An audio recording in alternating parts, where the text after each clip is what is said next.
anyway, I was doing all these martial arts, but it was in judo in the warm-ups where we would do all these animal movements. And that's just how it was. And I remember doing bears, and we were doing variations of these bears and things like that. And I was just like, man, this reminds me of when I was young and doing gymnastics. And so I really just started incorporating a lot of that into what I was doing. And then when we started GMB, in the beginning, it was really the gymnastic movement. But I had a gym over here at that time when we started GMB. I had quit the martial arts complex, and I had opened up my own gym. And I was teaching kids and teaching people. And the things that I was using for the kids especially were these animal movements. And this full curriculum that I did where we would cover like things that I don't even really show in GMB. But when we started looking at a new program, I remember bringing this to Andy and Jarlo. And I was like, hey, guys, I want to incorporate the bear, the monkey, and the frog, and that's it in this program. They're like, 3 movements? Are you crazy? But then what it is when we talked about it and we really hashed it out, I said, to me, when I look at something, I'm not just looking at a bear. I'm not looking at a monkey. I'm actually looking at what that represents and what it can be.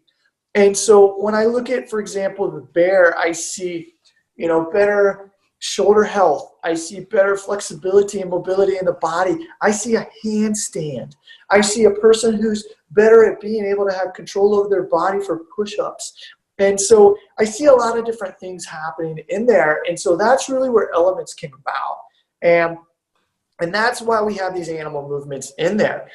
It's not for the sake that, let's just throw these movements in there as a warm-up. No, I really look at it as, okay, how can I take a single movement and reframe it for different purposes? And so if you need to focus on your strength, okay, here's the cue, and here's the thing that we're going to be focusing on within this movement that's going to help you.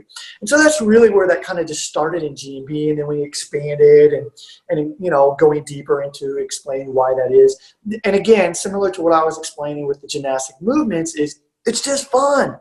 It's a lot of fun. Yeah, so, for sure. But it really started with the martial art, with my judo.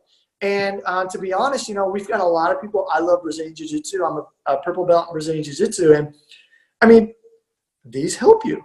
These help you. Spatial awareness, better mobility, strength, control. I mean, it's all in there.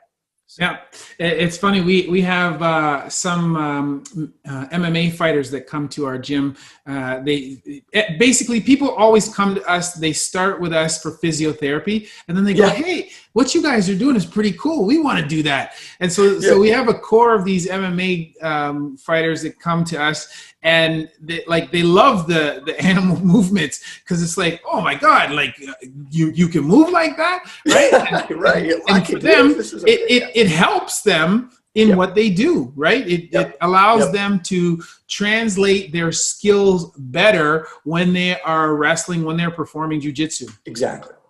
Coming back to that spatial awareness, that's a big thing too. I mean, it's huge, right?